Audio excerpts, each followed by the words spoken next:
Check. Mic check 1 2. Mic check 1 2.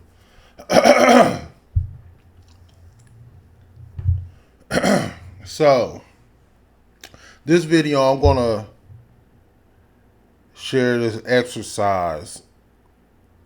It's about shadow work, working with the shadow parts. So first, I'm going to read a brief description to add some context to the ritual itself. Then I'm gonna read the ritual, and after the exercise, then I'll give my own 2 cents of how my experience with doing the work is going from my own perspective. But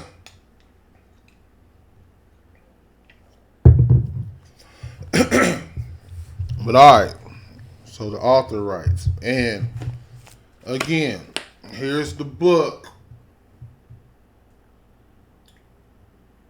that I'm studying from. You should probably get it. So, determining your shadow parts and your veil. In order to determine your shadow parts and begin shadow work, we have to first consider if we have enough personal awareness to identify our blockers or shadow parts. We need to have enough clarity to be able to identify what our blockers are. This is the most difficult part for many. Here's the best tool for identifying your shadows. Notice what is happening in your body. Using the skill of mindfulness, which we have described, note if there is tension arising. If so, then there is almost certainly some shadow part at work. Be sure to rule out other obvious factors, such as climate, that might be causing tension. But in the absence of those, there are patterns of tension people tend to use to guard themselves from the shadow. These patterns of bodily tension are unique to every person. If you learn to examine these when they come up, you will begin to recognize them. At this point, just hold the patterns in mindful awareness. We may have emotions, such as anger or frustration, and those are bundles of unresolved experiences and emotions that have been stored physiologically. Another word for shadow is daemon. A daemon could be a behavior we have a hard time resisting, a critical voice that comes up often, or an uncomfortable mood state such as depression or anxiety. It is anything that creates tension and unhappiness within you rather than relaxation and joy. I'll read that part again. It is anything that creates tension and unhappiness within you rather than relaxation and joy. To start, pick something that blocks you from doing the practices of this book, or perhaps prevents you from doing something else you want to do. Keep it simple to start. Examples of good practice targets could be a minor pain, such as a headache or sore joint, the annoyance you feel about a coworker, not the person, just the annoyance, or a household task you dislike, such as taking out the trash. The idea is that this first daemon is a stressor, but not a major one. Start with little daemons and work your way up. All right.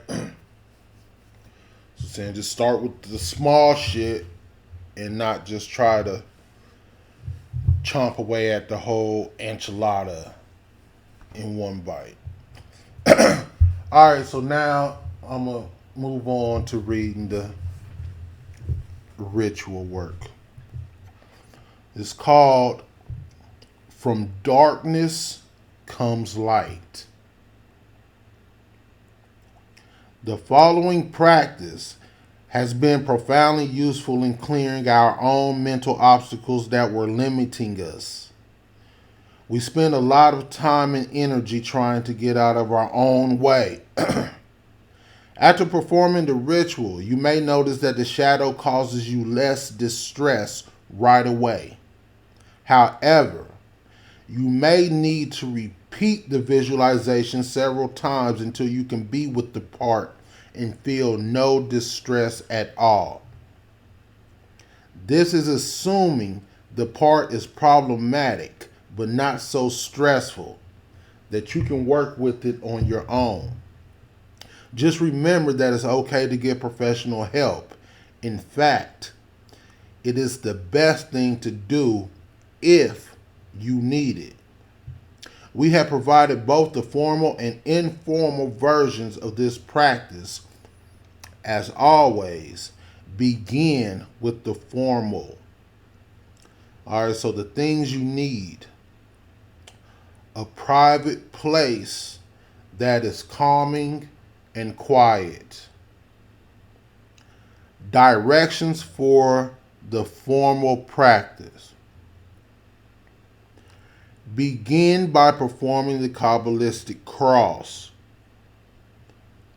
If you don't know what a Kabbalistic cross is, you can just search it on YouTube. There's plenty of different versions on there. Now, this will create the container and context for this practice. Then, sit and breathe mindfully to calm and center yourself. Once centered, bring up the discomfort you want to work with. Try to identify where in your body you can feel it.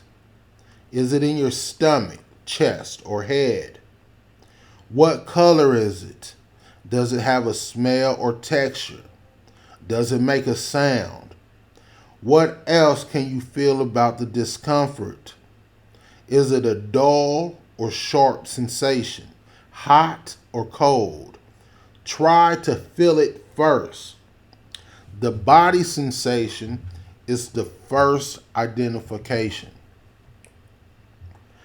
After feeling the shadow part, imagine the shadow part that you are focusing on is sitting before you. Let it appear in your mind in whatever form it comes in.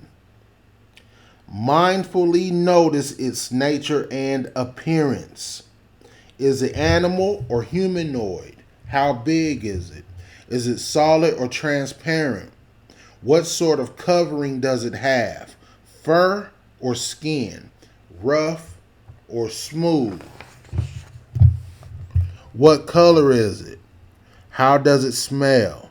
Does it make a sound? Is it hot or cold? Notice all these things, but do not engage in conversation. Just observe. Now, move your awareness to the shadow part through its eyes. Observe yourself. How does it see you? What age are you? Do you look like yourself or another person or creature? From its point of view, ask all the same questions as the previous step so you can understand its point of view. Once you feel you understand how this part sees you, return to your body. Next, you can ask for its name if you don't already know it. But Do not engage in conversation. Conversation can devolve into a spiral of a storyline that is not helpful and just repeats the story of the original injury. Remember that these shadow parts are information and experiences that you were not able to process and integrate. So going into the storyline is a trap. You will just spin around in the memory, and you have done enough of that already. Now, ask the daemon what it needs. It may ask for something odd or seemingly silly. For example, Eric has a part that likes blue snow cones. Then ask what it will give you in return for what it needs. Eric has a part that gives him physical energy and alertness, and another that gives him the ability to pause before reacting. The shadow's gift will be very useful, even if it does not appear to be at first.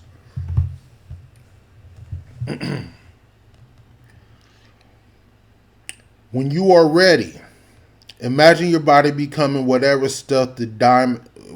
My bad. Imagine your body becoming whatever stuff the daemon needs and feeding it.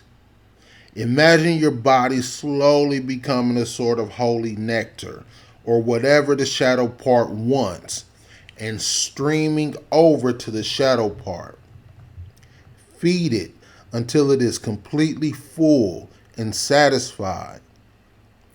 You should see the shadow part becoming smaller or less distressed as it is fed.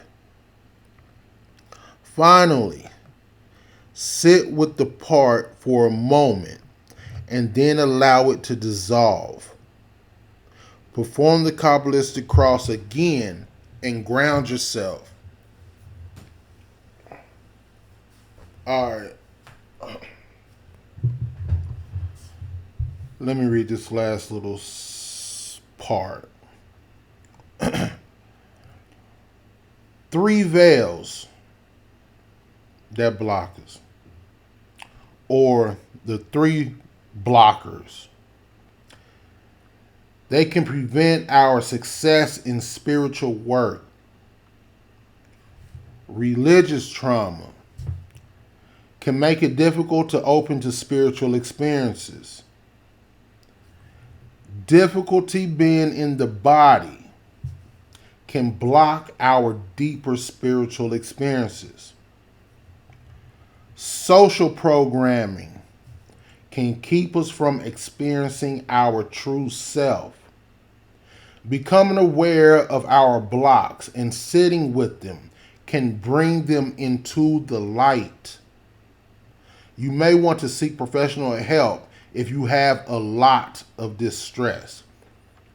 If you can, use shadow work to help resolve many issues.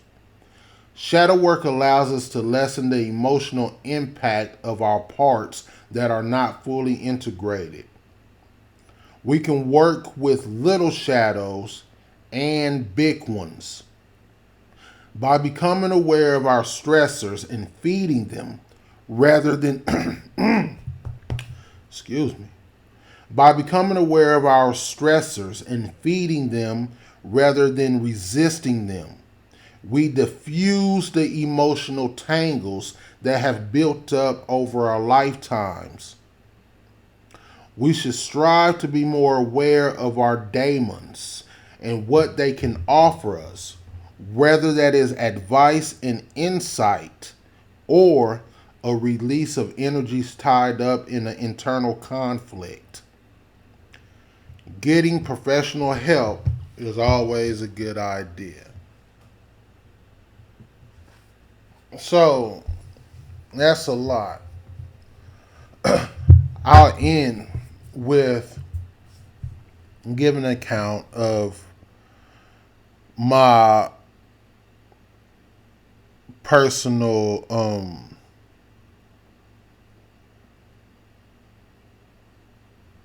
experience of starting these exercises. So, as I said, I started this practice yesterday. I was at the library. So all of that ritual, I did all of that. And to give you the short version, so at first I was sitting there, and I didn't know, like, as far as like what shadow part I was gonna work with. Like, I didn't have an idea or whatever, right? But it says in the instructions to begin by sitting mindfully and see what rises up.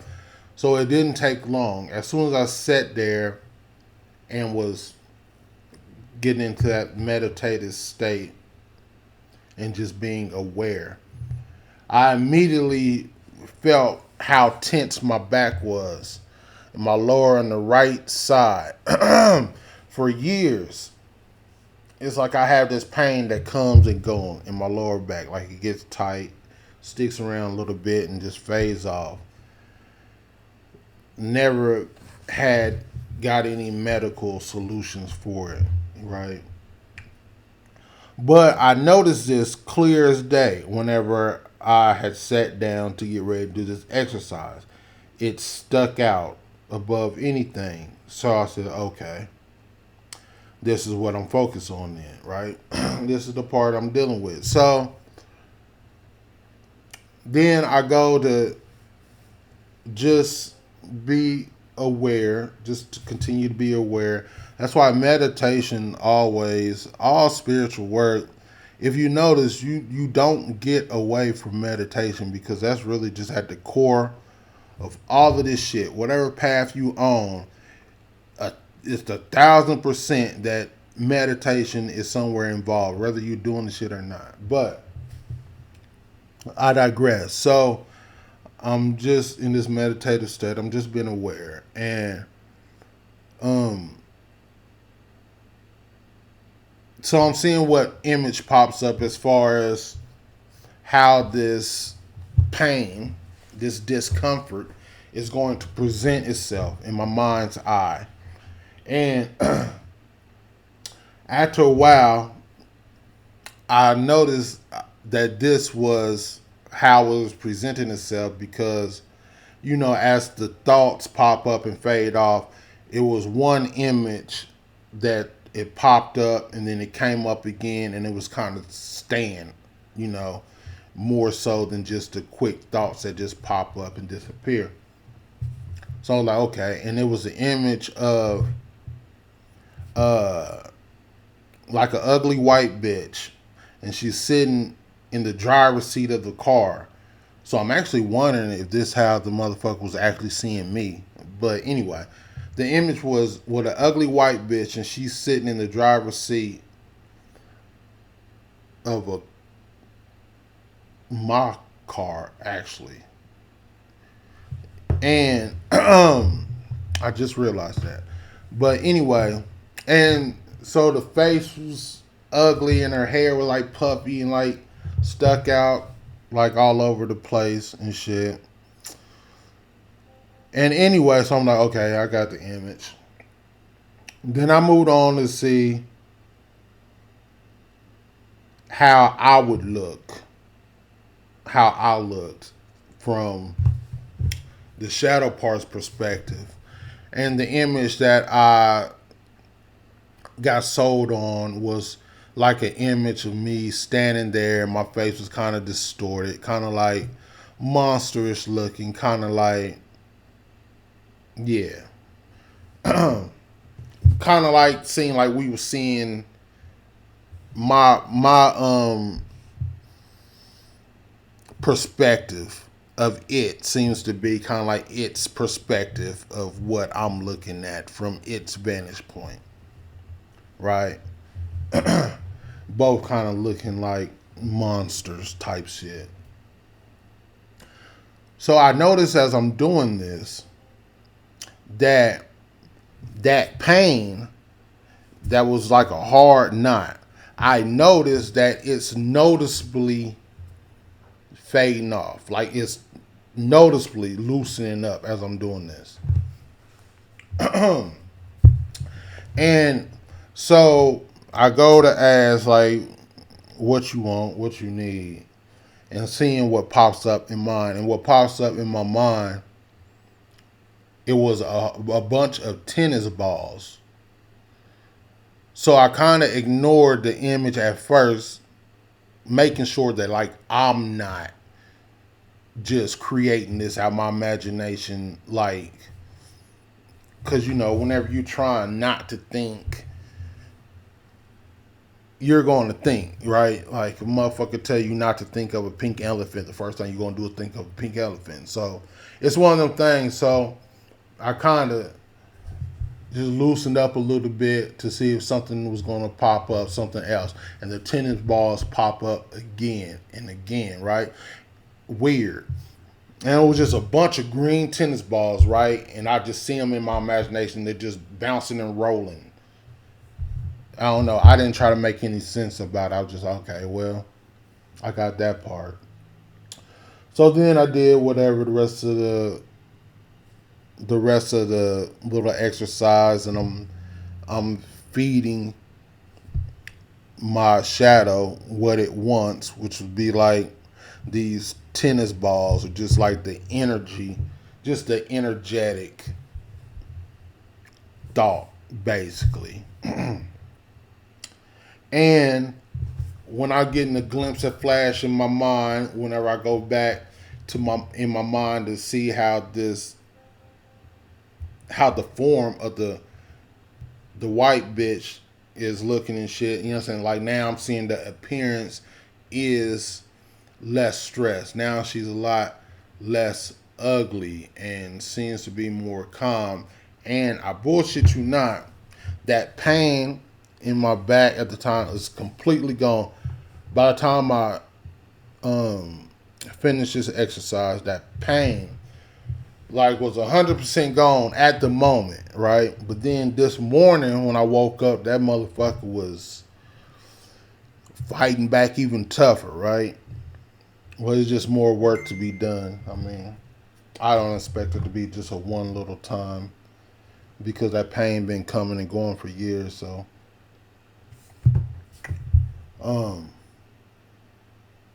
it's a process. Anyway, that's all I got right now. Of course, it'll be more to come, but